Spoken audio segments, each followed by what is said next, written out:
Cette année, nous continuons les listes synthétiques trimestrielles pour vous proposer un petit récap des meilleurs films de ce début d'année.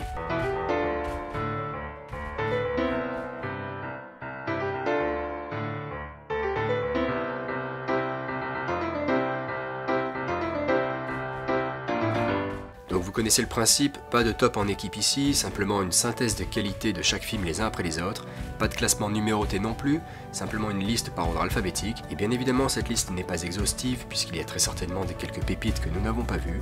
et puisqu'elle reflète à la fois nos avis les plus objectifs soient-ils, ainsi que nos sensibilités personnelles qui peuvent d'ailleurs être assez différentes au sein de l'équipe. Ce qui ne veut pas dire que tous ces films sont aussi forts ou du même niveau de qualité, mais ce sont tous des très bons films que nous vous recommandons. Du coup, le premier sur la liste dans l'ordre alphabétique, c'est le film français L'Attachement, adapté du roman L'Intimité et porté par Valeria Bruni Tedeschi, Pio Marmaille et le jeune César Botti. C'est un film touchant qui interroge avec justesse et émotion la complexité des relations humaines, qu'elles soient traversées par des drames, par des instants de bonheur ou les deux à la fois, à l'instar de la naissance d'un enfant qui cause la mort en couche de sa mère et qui entraîne malgré elle une simple voisine de palier dans une histoire de famille recomposée. On passe ensuite à un premier film en B avec Bird, non pas le biopic de Clint Eastwood sur Charlie Parker, mais un film britannique réalisé par Andrea Arnold, plein de poésie, de sensibilité, de fantaisie et d'euphorie. C'est une fable à contresens, un film qui transpire l'adolescence et offre une odyssée banlieusarde rarement captée sur grand écran. Loin des codes enfantins, il met en scène la violence du monde des adultes et d'une jeunesse anglaise délaissée.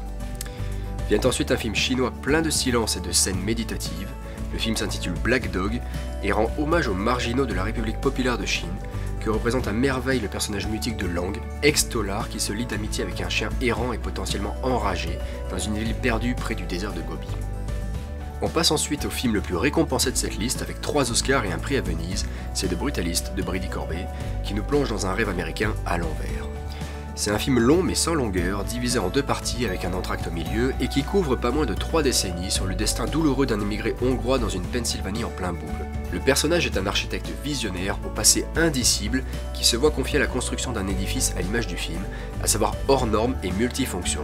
tout comme cette œuvre de 3h34 multipliant les thématiques et métaphores. C'est une fresque historique et intime qui entrechoque de nombreuses thématiques, de l'architecture bien sûr, à l'immigration, en passant par l'opposition entre art et industrie, ou au trauma vécu dans un couple. C'est un film énigmatique, froid, brut et symbolique en anglais et en hongrois. On revient ensuite dans le cinéma chinois avec Les Feux Sauvages, une véritable chronique de la vie chinoise composée à partir de fragments de films étalés sur 20 ans. Le film s'apparente presque à un documentaire tant il est d'un naturalisme brut. L'histoire principale se noyant dans la transformation de la société chinoise et dans la montée du Yangtze-Jiang suite à la construction du barrage des Trois Gorges. C'est un film qui suit le flot de la vie d'un personnage et d'une société au profond chamboulement. Le suivant, c'est un film qui s'apparente à première vue à un divertissement assez classique dans sa forme de thriller d'espionnage à l'ancienne, mais qui joue sur les codes et notamment sur les références à James Bond. Ça s'appelle The Insider en VF ou Black Bag pour le titre original, c'est réalisé par l'américain Steven Soderbergh et c'est une très bonne histoire de couple dans un cadre d'espionnage sur fond de lumière feutrée, chic et glamour. Il y a de l'humour, de l'amour et du suspense.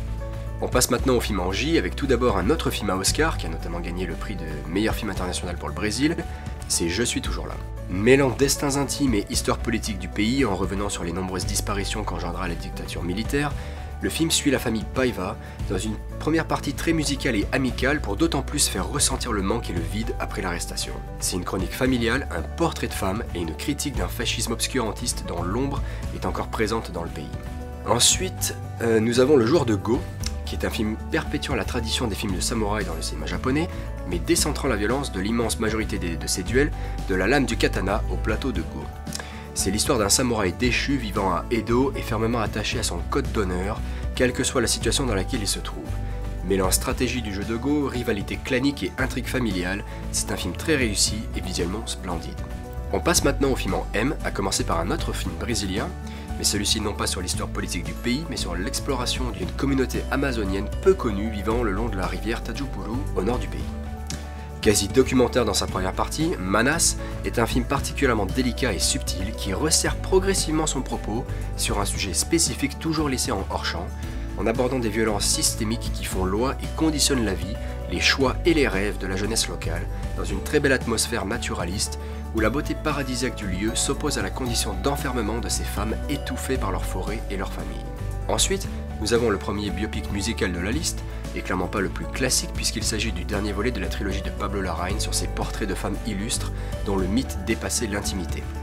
Dans Maria, il mêle cette fois-ci les souvenirs de la Calas aux déambulations parisiennes de cette cantatrice sans voix lors de ses derniers jours, lorsqu'elle se confie à un journaliste qui n'est autre que le produit de ses médicaments. C'est un film plein d'idées de mise en scène qui joue sur ses plans symboliques et l'utilisation des opéras fantasmés. Le suivant, c'est un film au ton et au style assez particulier, puisque Mémoire d'un escargot est un film d'animation en pâte à modeler et en stop motion.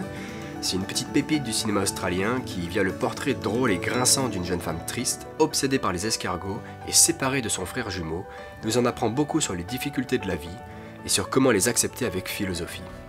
Ensuite, on passe au probablement ce qui est le plus gros film de cette liste avec Mickey 17, le nouveau et très attendu film du réalisateur coréen Bong Joon-ho après sa Palme d'Or avec Parasite. Il nous embarque cette fois dans un conte futuriste avec deux personnages joués par l'excellent Robert Pattinson sur fond de conquête spatiale. Ce film américain a un gros budget et non seulement divertissant et comique, mais il pose également de nombreuses questions sociétales sur toute une panoplie de sujets, de la quête d'immortalité humaine à la question du double, en passant par une satire du colonialisme, de l'eugénisme et du suprémacisme. Toujours dans les films en M, on passe à un surprenant film iranien qui raconte l'histoire d'une soirée imprévue dans la vie morne d'une retraitée pleine de solitude. Le film s'intitule Mon gâteau préféré et a la particularité de changer de ton, notamment en usant avec brio du registre comique, ce qui est rare dans le cinéma iranien diffusé hors de la République islamique. Et si certains le voient substantiellement comme un film avant tout irano-iranien, le long métrage a pourtant une portée universelle, d'une part concernant les questions d'intimité et de relations à un certain âge, et d'autre part pour toute personne qui est sensible au sentiment de solitude. Enfin, pour ce qui est des films en M, nous avons un film décalé et délirant au possible qui s'intitule The Monkey. C'est le dernier film d'horreur signé Oz Perkins, et c'est une vraie partie de plaisir avec ce singe à tambour annonciateur de boucherie exquisément marrante et parfois très innovante. Et même si on est d'ailleurs très loin du perturbant Longlegs qu'Oz Perkins avait réalisé l'an dernier, The Monkey excelle en matière de comédie sanguinaire. On passe maintenant au film en P avec un autre film américain, le second biopic musical de la liste, c'est Un parfait inconnu, qui revient sur les 5 premières années de carrière à New York de Bob Dylan, à savoir de son ascension fulgurante sur la scène du folk, à son célèbre et déterminant passage à la guitare électrique. Superbement interprété par Timothée Chalamet, ce biopic en partie classique mais qui aborde le sujet sous un angle intéressant en faisant un biopic du Dylan folk, est un film très agréable, mélodieux et historique, c'est très clairement réussi. Ensuite, nous avons un autre film iranien dont le titre Au pays de nos frères renvoie au nom donné par les Afghans au pays voisin, l'Iran, terre de fraternité pour aujourd'hui 7 millions d'Afghans. C'est donc un film qui met en lumière cette communauté rarement, pour ne pas dire jamais, vue au cinéma, mais le film a aussi une portée plus universelle dans son exploration de l'expérience des populations immigrées. Si l'intrigue semble au départ raconter une histoire d'amour impossible, elle peint finalement un tableau de cette communauté avec 3 récits qui se croisent et s'entremêlent subtilement en mêlant avec sincérité une histoire intime et politique. Cette construction en 3 actes reflète non seulement les 3 vagues de migration afghane vers l'Iran, mais évoque aussi 3 dimensions de la question, avec pour fil conducteur le voile de normalité que cette communauté ou l'ensemble des communautés d'immigrés cherchent à maintenir par peur de la perception des autres ou par crainte des conséquences judiciaires. C'est un magnifique premier film plein de nuances et de silence qui joue notamment sur les oppositions de ton. Et toujours en paix, nous avons la deuxième œuvre de l'éclectique Steven Soderbergh dans cette liste, avec son film Présence, qui est un film fantastique qui renverse complètement le modèle des histoires de fantômes, de sorte qu'il ne s'agit non pas d'un film d'horreur, mais bien d'un drame familial observé en silence, passivement et à juste titre par une mystérieuse présence où c'est la caméra qui fait office de fantôme, et donc par extension le spectateur avec elle qui observe cette famille. Le suivant, c'est un film français passé relativement inaperçu, notamment parce que très peu distribué. C'est Le 4e mur, réalisé par David Eulofen et adapté du roman de Sorge Chalandon. C'est une tragédie cinématographique et théâtrale choquante et à couper le souffle. La trame nous emmène au cœur du Liban en pleine guerre civile en 1982, où un metteur en scène français entreprend de monter la pièce Antigone de Jean Anouilh, avec une équipe de comédiens composée de membres de chacune des communautés culturelles et religieuses du pays. Brutal et violent, c'est un film qui marque profondément les esprits et dont on ne ressort clairement pas indemne. Ensuite, nous avons un film tchèque, intitulé Radio Prague en VF, qui revient sur le combat d'un groupe de journalistes pour la liberté d'expression et la voix de la vérité, dans une société totalitaire sous information contrôlée et population surveillée, jusqu'à ce que les velléités d'émancipation de la République socialiste tchécoslovaque et son socialisme à visage humain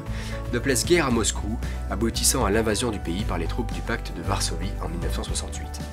C'est un film historique, réaliste et politique qui sert aussi de miroir du présent avec sa mise en lumière de la désinformation orchestrée par le pouvoir soviétique. Puis nous avons un autre film qui repartit avec un Oscar, celui du meilleur acteur dans un second rôle, pour le film A Real Pain, un film réalisé par Jesse Eisenberg où il joue lui-même aux côtés de l'excellent Kieran Culkin. C'est l'histoire de deux cousins américains à la fois si complices et si différents, qui entreprennent un voyage en Pologne sur les terres de leur grand-mère récemment décédée. Et c'est une double étude de personnages sur deux âmes torturées qui s'admirent mutuellement et offrent une profonde réflexion sur la famille, la relation avec ses proches, la complicité, ainsi que de manière plus large sur les questions mémorielles dans le cadre du tourisme. C'est comique, délicat et émouvant. Et pour finir, nous avons 5 septembre, un autre film historique et journalistique qui nous fait revivre la prise d'otage de la délégation israélienne au JO de Munich en 1972 par le prisme du journalisme et en direct, en nous plongeant dans le studio de la chaîne de télévision américaine ABC chargée de diffuser les épreuves sportives et qui s'improvisa donc sans la moindre expérience, chaîne d'infos en continu avant l'heure. Le spectateur est alors placé dans les mêmes conditions que ces journalistes et techniciens dépassés par les événements, et cette mise en condition en huis clos dans un faux temps réel crée un film d'une rare intensité, porté par un fort réalisme, une tension bien gérée en maintenant l'action en hors-champ, et qui interroge aussi le rapport à l'image et à l'info en continu. Voilà donc pour cette liste. Évidemment, il y a plein d'autres films intéressants. On aurait notamment pu citer le film anglais We Live in Time, très belle romance, ou Vers un pays inconnu sur deux Palestiniens échoués dans la zone de transit qui est devenue la capitale grecque. La chambre d'à côté également, le dernier film d'Almodovar sur le suicide assisté. La Convocation aussi, un film norvégien très ambivalent. Ou encore La Cache, un film français surprenant, curieux et bizarre qui propose un portrait atypique d'une famille recluse dans son appartement en plein mai 68, ainsi que deux films italiens avec le beau film dramatique et pastoral Vermiglio ou La mariée des montagnes, et le bel hommage au père et au réalisateur que fut Luigi Comencini avec le film de sa fille Prima la vita. Je rappelle que les critiques de tous ces films sont évidemment à retrouver en intégralité sur notre site ou nos pages Facebook et Insta, dont les liens seront en description. Quant à nous, on se retrouvera début juillet pour un petit récap du trimestre suivant, et d'ici là vous pouvez profiter des différentes vidéos sur la chaîne, des critiques courtes à nos débats en équipe. Allez, à bientôt!